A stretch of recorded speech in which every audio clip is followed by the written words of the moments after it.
Welcome to Inside the GMAT, brought to you by GMAC, and I'm GMAC Zach. For many people, business school isn't the start of a new story. It's the next chapter of one that's already been written through leadership, service, and impact. Today, I'm going to be talking about one of these stories with two of my special guests. First, Alec Burris, a former Marine who transitioned from the military to the MBA and now into medical technology leadership at Edwards Lifesciences, a company whose innovations literally save lives every day. And from the University of California, Irvine, Paul Merage School of Business is Burt Slusher, Assistant Dean of MBA and Specialty Master's Programs, who helps leaders like Alec translate their experience into business strategy and leadership. So we have A for Alec, B for Burt, and Z for Zach today. A to B to Z. Alec, Burt, welcome to the show. Thanks, Zach. Happy to be here. So there's a lot to talk about, and I want to start with you, Alec. Can you give us sort of like a 60-second version or, 50,000 feet in the air version of your journey from the Marine Corps to MBA and then to medical technology? Yeah, so I will probably go over 60 seconds, honestly. And I want to go back a little bit, honestly, because I think it's really important to talk about the beginning of my story and how ultimately I got here. So I was born and raised in Alaska, one of 5 kids, and I was the first in my family to go to college. And I finished my second year of university at the University of Alaska. And I said, this is not for me anymore. So I went home to my parents and I said, I'm going to drop out of college and I'm leaving for Marine Corps boot camp in 2 weeks, which I think was probably the worst day of my mother's life, to be honest. But the Marine Corps was such a great experience for me. Ultimately, it really taught me, how do you bring together diverse groups of people to achieve a common goal? And I had a wonderful time in the Marine Corps, but I think at some point, your knees, your back, your relationships, they can only take too much of military service. So I wanted to look on the outside and see, was there anywhere that had that same sense of mission-driven work as how I felt in the military? And I stayed broad in my search at the beginning, but I did my undergrad in biochemistry, and I found that healthcare and the life sciences really spoke to me. And through the guidance of the career services and then employer relations team at UC Irvine, I really found that companies like Edwards Lifesciences in the medtech space aligned with the work that I wanted to do and ultimately could give me that same sense of purpose that I felt while I was in the military. Well, first of all, I do want to say thank you for your service. And second of all, I love that journey, even if it was longer than 60 seconds, because I think it shows that there's so many different paths to get to where you want to go. And sometimes you don't know exactly where you want to go. And sometimes you have to take a giant leap to really find out, what you're made of sometimes. I'm curious, what were some of like the biggest adjustments going from military culture to business school culture? Yeah, I mean, so I think first off, in the military, if you're not 15 minutes early, you're late. So Mhm. I I would show up to my classes and the lights would be off. The professor wouldn't even be there yet, and I'd be sitting in the dark in the classroom because I showed up too early. So I think for me, that was not everybody was quite as early as me. Was quite an adjustment. But I think past that, making the transition from the military to civilian life, I think everyone expects it to be very easy. I told myself that it would be that way. And then I showed up at UC Irvine and I realized the things that I were doing weren't life or death anymore, but the way that I was approaching it was in that same way. Hmm. And it took me a while to understand that balance of how do you balance getting things done while maintaining the relationships that you have, while maintaining the culture that you're currently in. And that was something that was certainly a transition. But I think coming from the military, it was a natural transition coming into business school in terms of working with a diverse set of people who have come from completely different backgrounds that have completely different experiences with me. That was what I learned to be good at in the military. So that was a natural fit coming in business school. And I felt like I really was able to excel at that and bring together these people that may not have had that experience that I had. but were running into that when they got into these groups in our MBA cohort. And then finally, I think one thing that I was surprised about was being able to find friends that weren't veterans. Because I think a lot of the times you kind of put veterans up as kind of this monolith of they look like this, they talk like this. So I naturally went to the veterans in my cohort, but I found that it was really easy to make connections with the people in my cohort. And I right before I started my job here, I flew out to Italy for my best friend from the MBA program who wasn't a veteran and attended his wedding as part of his wedding party. So I think those are some of the things that I learned and some of the things that I had to adjust to coming to business school. Bert, how does it feel to hear what Alec just said?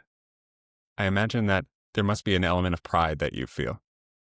Yeah, no, I mean, obviously someone like Alec is fantastic and, he's kind of emblematic of the students that we have here and just that purpose driven mission focus that he had. And you saw it right off the bat when he came to our school. And even just a big pivot from Alaska to Orange County, it is a big change, not just on a map, but also kind of a mental shift too.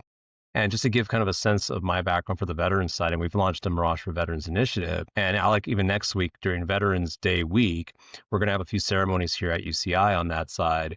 And it gives me a lot of pride. My dad served in the Air Force. It was a big sort of pivotal moment of his life. He always had and spoke kind of with like a certain way of his time in the military. And I think serving veterans too is interesting to me in the sense when I started reaching out and getting some data, talking to folks like Alec and other veterans in our program, they sometimes had a challenge of translating the skills they gained in the military into business school. And if you think of business school, working with teams under pressure, kind of juggling multiple tasks at once, they have that already, but how do you take sort of that pivot, that transition from someone that's in the military into business and in a different field? Alec, it's interesting. I even remember when you gave us a tour at Edwards Lifesciences. So Alec, I'm sure we'll get to, he's part of Edwards Lifesciences, a really incredible company, as you mentioned, Zach, here in our area.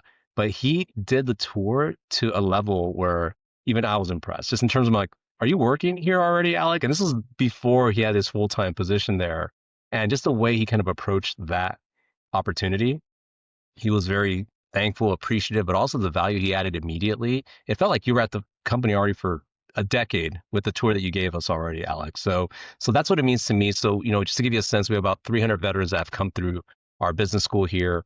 This year, we had our largest veteran population come into the business school as well from every single branch, including Space Force, which I'm pretty excited. So we'll have a little event next week, and we'll have panelists that work here in Southern California. Orange County has 100,000 military connected veterans and family members in the area. So it's a really good space if you're kind of connected to that space. And, in the US, we really do, I think there's something that we do with veterans in the sense that we need to put the platform and the pathway for them to come to school and maximize their education. That's what I'm pretty passionate about. And just from my focus groups that I've done, again, it was just one of those things where they felt like they couldn't translate those skills. So I hope we can kind of change that in the years ahead here at UC Irvine. Speaking of Edwards Lifesciences, obviously, Alec, you just mentioned that you had that undergrad experience in biochemistry, right? Did you have that in mind when you started your MBA, or is that sort of an interest that evolved as you were going through the program and of course the nearby industry? I did my undergrad in biochemistry, and a lot of people have asked me, why didn't you go on and get your master's in that or go on and get a PhD or something? And what I tell people is that honestly, I am not made to work in a lab. I think the lowest grades that I got in all of my degree program were in the labs. I was not good at it. I could not do the pipettes. My TAs always hated me. And it was just something that I realized I love learning about the life sciences, but when it comes to the lab work, that's not quite my skill set. And I feel like I say this, and I don't know if it's something I came in knowing or that UC Irvine helped me determine. And honestly, I will credit it to UC Irvine. But what I tell people is that throughout the recruiting process, what I wanted to communicate to recruiters and companies is that while I may not want to work in the lab, what I think I want to do and what I think my mission is, I want to translate the research and development, the innovations that we have into how we provide care for patients. And I think understanding that business of life sciences is somewhere where I could succeed. So it was at the back of my mind when I came into the program. But as I went through my orientation, we have an intensive process at UC Irvine where you really start to drill down on who are you as a person, what drives you, and how do you align that with your industry and then your function focus. And I think working with the career advising team at UC Irvine, I got a really good understanding of who I was and where I wanted to go. And then I worked with the employer relation team to understand what are the companies in our area across the country that are hiring somebody with my skill set, and how can I make that pitch best to them. So I think that was the thought process I had going in. Yeah. So you'd say Orange County's sort of med tech concentration was a big factor in choosing UCI Merage? Well, okay, so I think this might be the one question where Bert might not like my answer. Honestly, I don't think I was thinking that far ahead as I was leaving the military. For me as a veteran, one of the things, or there's a couple things I was looking for when it came to schools. Now, I left the military in May and I came to Orange County and to UC Irvine in August. So I had a quick turnaround. At that point, I was thinking about where am I going to live? What are the success rates for students, for internships, for job placements? And is there a network of people who've had a similar experience to me?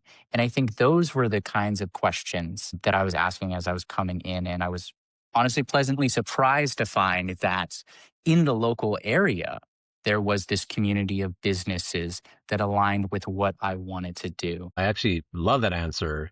And I think, and I'll tell you a couple of reasons why. And I think you see very clearly with Alec, I think it's more the values that drive people that matter more than just sort of a skill or an industry you want to go into. Sure, Irvine has a lot of med tech, healthcare businesses here. It's a great place to be.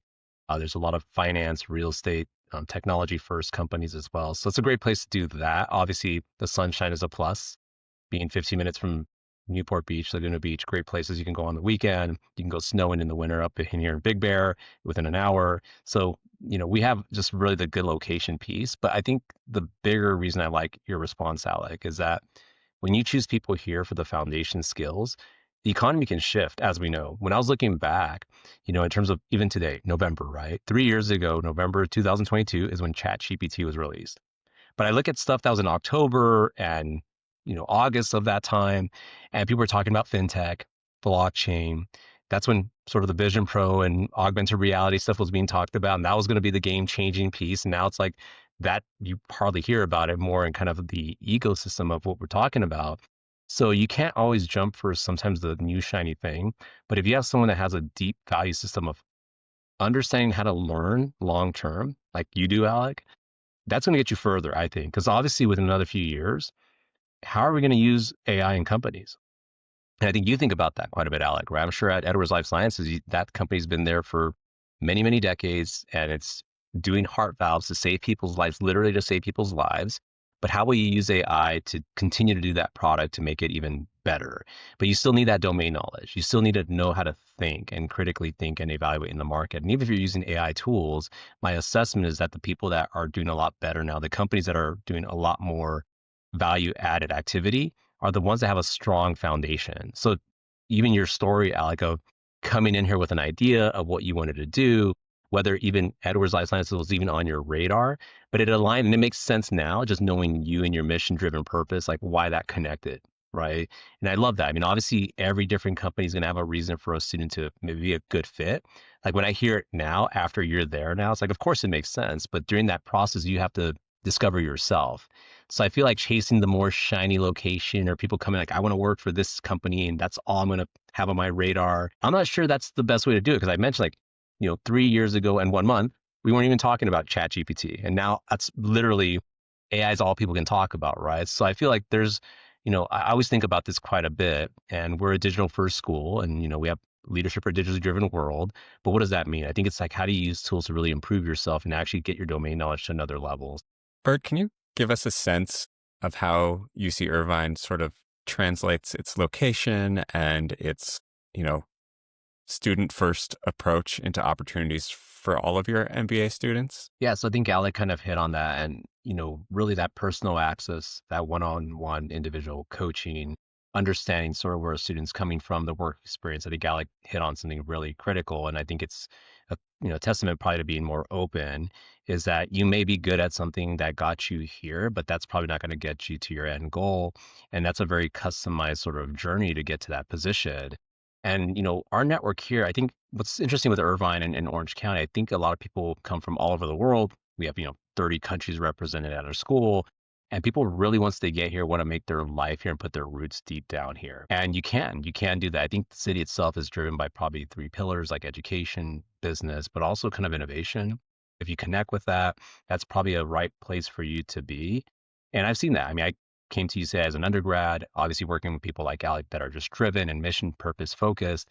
That's very kind of great to see. And I had a coffee about a week ago with one of our executive MBAs who was part of the first class from 1985. So it was 40 years later, and he had a really interesting story. So he worked on risk management.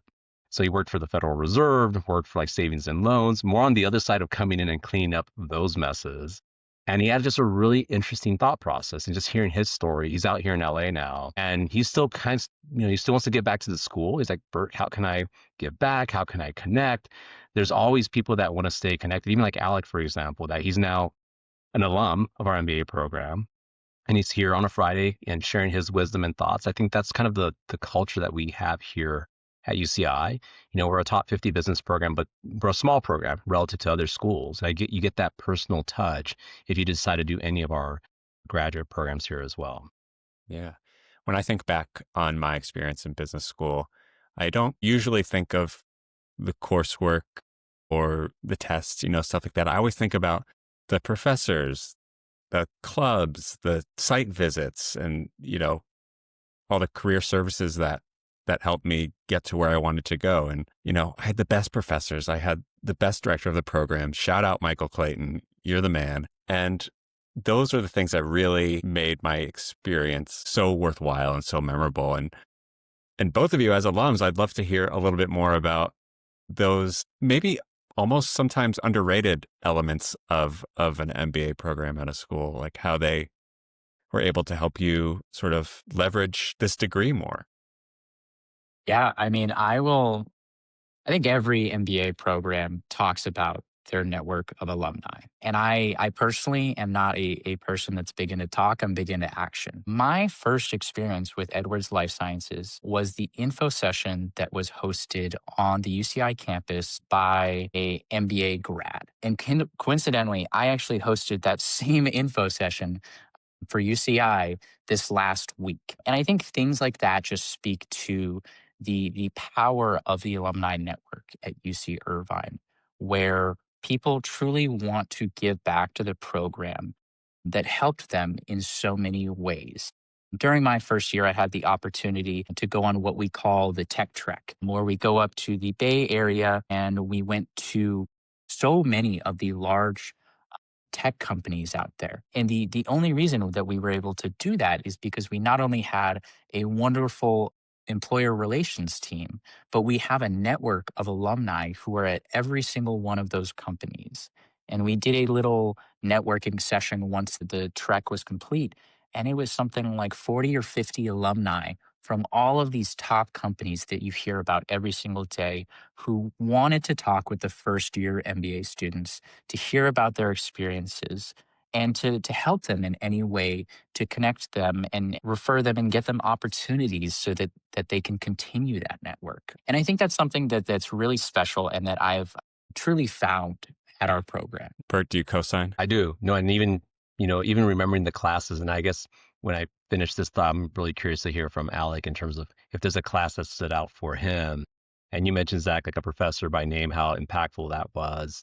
And I bring this up because we were at a Google site visit over here in LA, and we have alums that worked there.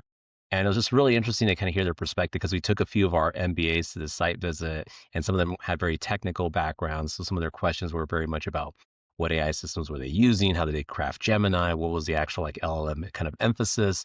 And they asked, like, what was one of your classes that you remembered? And granted, some of these people have graduated now 10 years, 15 years from the MBA program. And all of them almost at the same time were like organizational management. It's like managing people is one of the most difficult things. It's like the tech Yeah. part is like, we got that. We understand that. We can do YouTube shopping and take care of that. It's the people component with it. And that just struck me, right? Because obviously it just showed students that were in the program, they were very focused on the technical piece. And it goes back to my sort of bigger point that learning to think the new technology will be there, but 10 years later, it's really the people that you manage around you that will make a company have legs to run for the duration of it. Edwards Lifesciences has that. So I guess, Alec, my question to you on this one, I don't want to like hijack this from you, Zach, but No. is there like a class that like stood out to you during the experience? Well, I'm not a fan of you saying organizational management because I had written that one down in anticipation of this. But I wrote organizational management slash international management with Professor Maritza Salazar Campo. I liked international management in particular, and I'll talk about that one because you stole my thunder a little bit. But our world is so interconnected right now. But in the same frame of mind, it's still so easy to stay inside your little bubble. Every day that I am at my job, I am working with people all over the world, whether it's Japan, the Czech Republic, Brazil, Canada. And to build these relationships, I have to really understand that the background that I came from and the context in which I understand things is not the same as everybody that I'm working with. And I feel like classes like those, international management, organizational management, that really, really teach you how do you build the team, the division, the company. Those sorts of things are invaluable to business students because I think coming out of business school, you had your experience as an individual contributor, right? Business school is trying to teach you how do I level that up from individual contributor to now I'm managing teams of people and my performance is not evaluated by what I'm directly contributing, but how I lead my teams to be successful. And I think those sorts of classes are so useful in business school. And I'll plug one more class that I thought was really useful. Everybody's talking about data and AI right now, and that's the really big thing. Winner of my first year, I took competing with digital with Professor Frank McCrory, who was a fellow veteran and who sadly passed away earlier this year. But what he taught me in his class is that no matter what role you're in, right? You have data, you have information, you have whatever you call it. It's up to you to tell the story of what that information says, right? We have all these different AI tools, but it's your ability to weave this information to tell the story to generate those insights that's really going to make the value at the end of the day. And I think taking those sorts of classes is what kind of elevates your ability to generate insights, to generate value, but to also just make data driven decisions as well.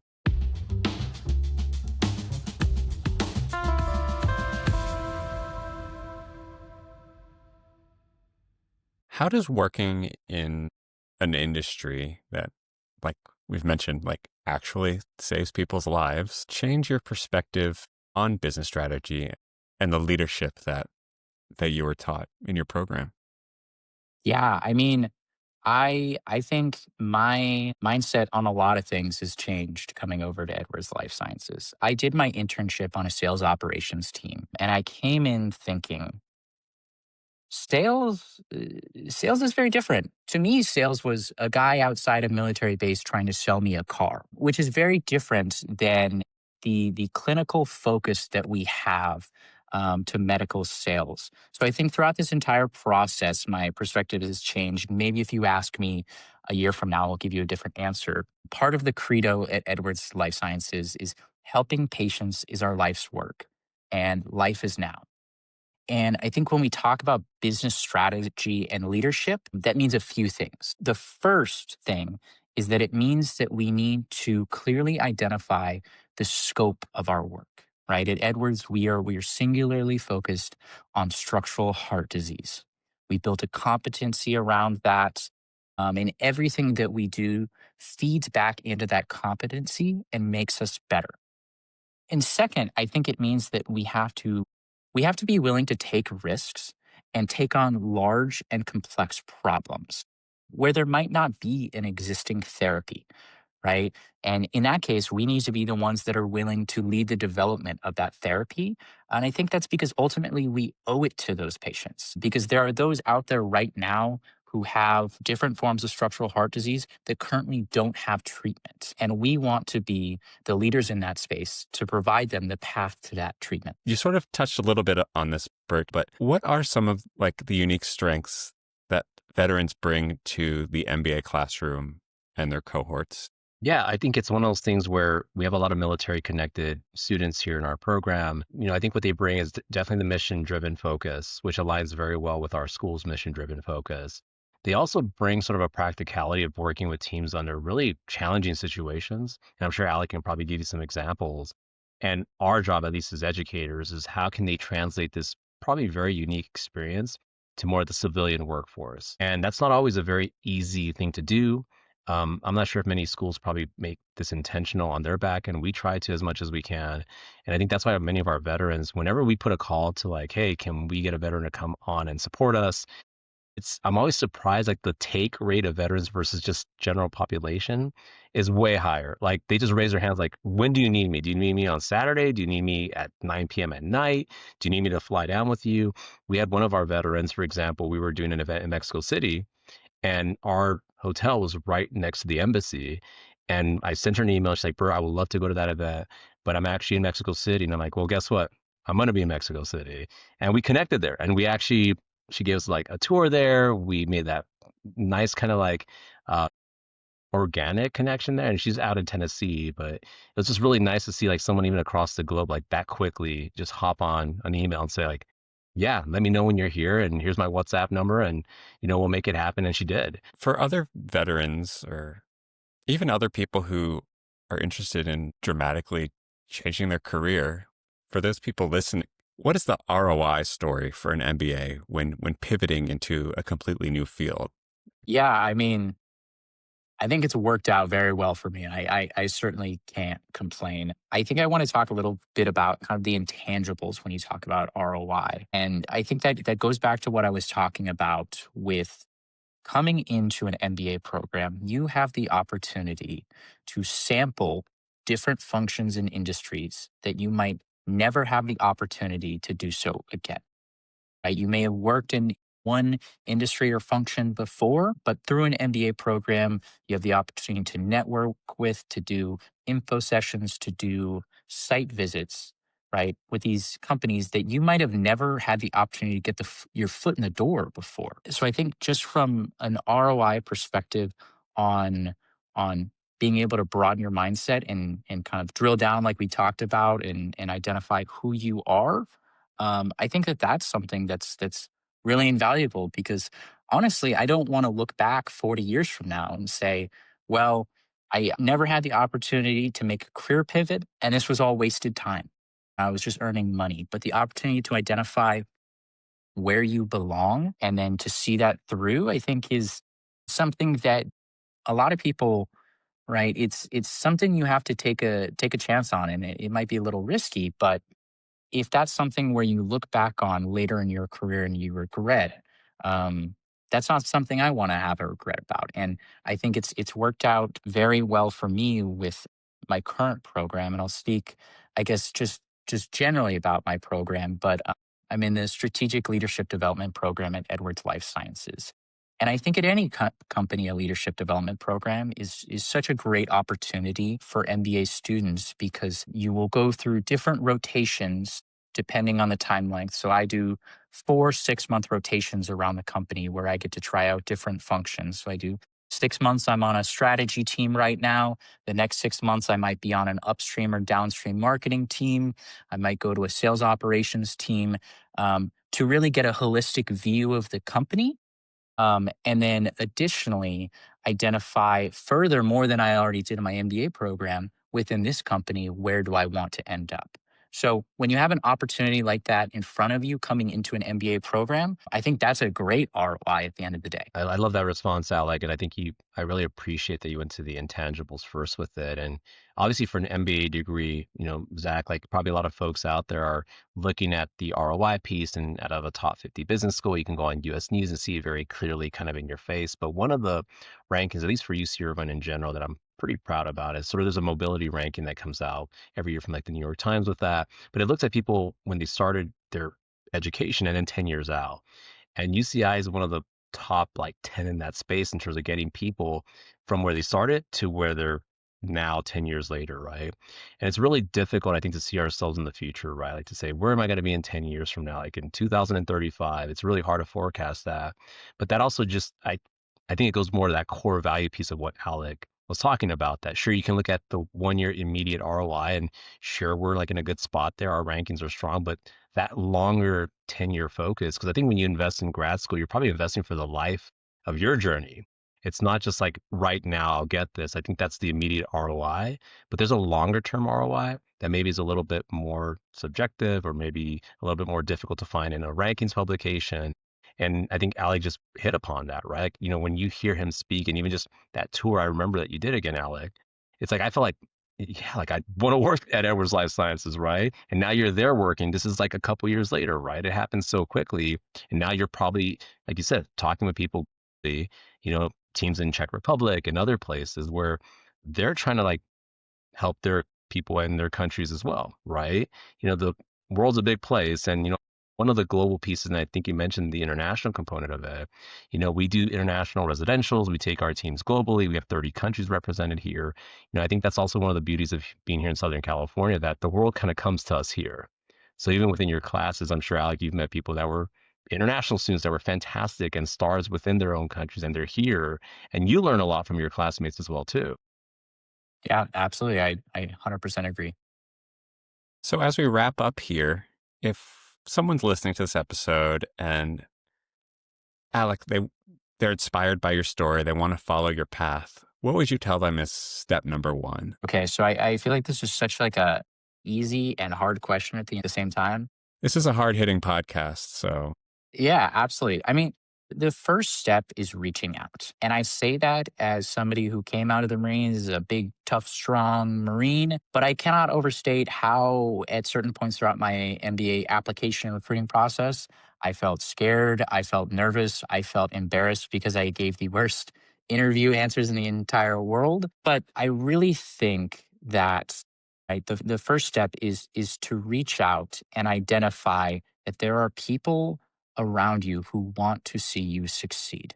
So when I was nervous about applying to MBA programs because I didn't know if I was necessarily good enough to get into a good MBA program, I reached out to the recruiting team, and they walked me through the process and introduced me to students who had a similar background to me that I could speak to. When I went through the recruiting process, I had the career advising team who was behind me, that was kind of cheering me on throughout the entire process. I had my cohort, who was there behind me.